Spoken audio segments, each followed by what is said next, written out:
the precious seed can supernaturally overturn catastrophic events in life.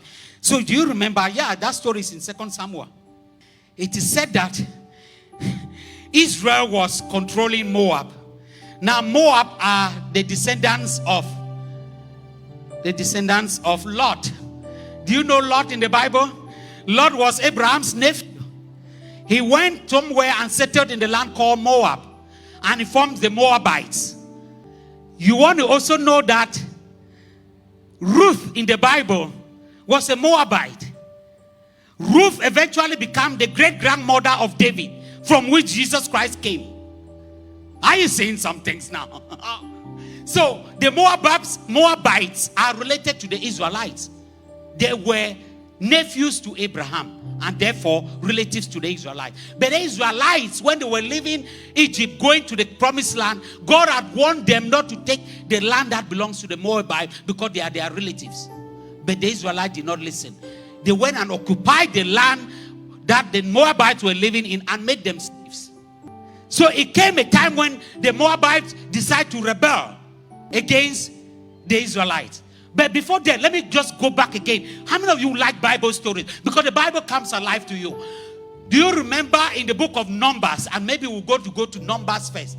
Do you remember that there was a king called Balak of Moab, who hired Balaam, who was a prophet of Israel, to go curse the Israelites because they were oppressing them. That was the reason.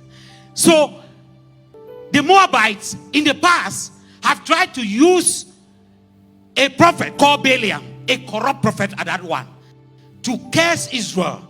Let's go to that scripture in Numbers. Show them the scripture in Numbers. Numbers chapter 23.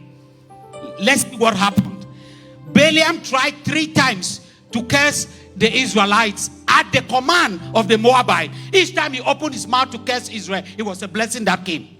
And the king of Balak said, "Shut up! I brought you here to curse these people. You are instead blessing them." Here's what Balaam said. He said, "God is not a man. Why are you blaming me? God is not a man. He does not lie. He's not a human. God does not change his mind." So he does not change his mind. Has he ever spoken and failed to act? Has he ever promised, not carried it through? Listen, I have received a command to bless.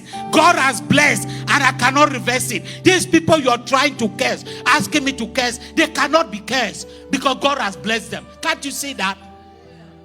He was saying this after having pocketed their money already, their bribe. Balaam. That was easy for him, right? It was easy because the money was already in his pocket. So the Israelites were not able to, the Moabites were not able to curse the Israelites. The Moabites were not able in the past to curse the Israelites. But here's what happened. Fast track to Samuel. Sometime later, the Moabites say slavery is enough. We want to be free. We're not going to be slaves again to the Israelites. What did Israel do? He called 3 kings. The king of Judah and the king of, I can't remember, Edom. So the king of Judah, Israel, and Edom. He called his friend. These 3 went to fight Moab. And it seems like they were winning. Then some natural event happened. There was drought. There was no water. So the Israelite forces, their animals, were getting tired. They were getting weary and they were concerned that they might lose the battle. Then the king of Israel, Judah, asked them, "Is there no prophet in this land?" They said, "There is. We know some guy called Elisha." But the king of Israel said, "That Elisha, I don't trust him. He has always prophesied things that I don't like. But anyway, we have no choice." They call Elisha. Elisha said, "Bring me a worship minstrel." That's why I'm calling Fikayo a worship minstrel. Bring it. He said, when the worship minstrel will play the instrument, the Spirit of God will come upon me and I'll prophesy. Elisha prophesied that, hey, tomorrow you're going to see rain. You may not hear the sound. You may not see shadows. No signs. But tomorrow the valleys will be filled with water. Your animals will eat, will drink. And all your men will have water and strength. And above all, you're going to defeat Moab. The prophet of the time, Elisha, made that prophetic utterance. Israel was comforted. They went and did their morning sacrifice and their evening sacrifice. And it seems like they started winning the battle against Moab. Moab was about being destroyed.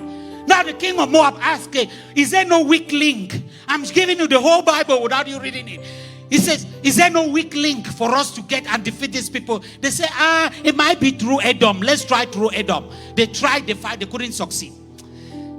The king of Moab, he said, what is going on here? What did the Israelites do? They said they were giving the morning sacrifice. The morning sacrifice and the evening sacrifice. They have done that. That's what has changed the tide. They have received a prophetic word from the prophet. That's what is giving them advantage. He said, all right, is that so? They say, yes. Where's my first son? The one who is supposed to inherit the throne. So bring him. He sacrificed him on the altar. A great indignation arose from God against Israel when the king of Moab sacrificed his first son, who was heir to the throne, on the altar. A great indignation, God's anger boiled against his own people Israel, and Israel was slain in the thousands. The Bible doesn't say that, but we know because Israel ran back to their own home. That's they left the land of Edom or Moab and went back to their own country. They were defeated. But there was a sacrifice that they did. They sacrificed the regular sacrifice, but there was a more superior sacrifice that the king of Moab understood. That override the regular sacrifice. That override the prophetic word. I come to tell somebody, when there is a seed on the altar, no matter what prophetic word they have given to for you, that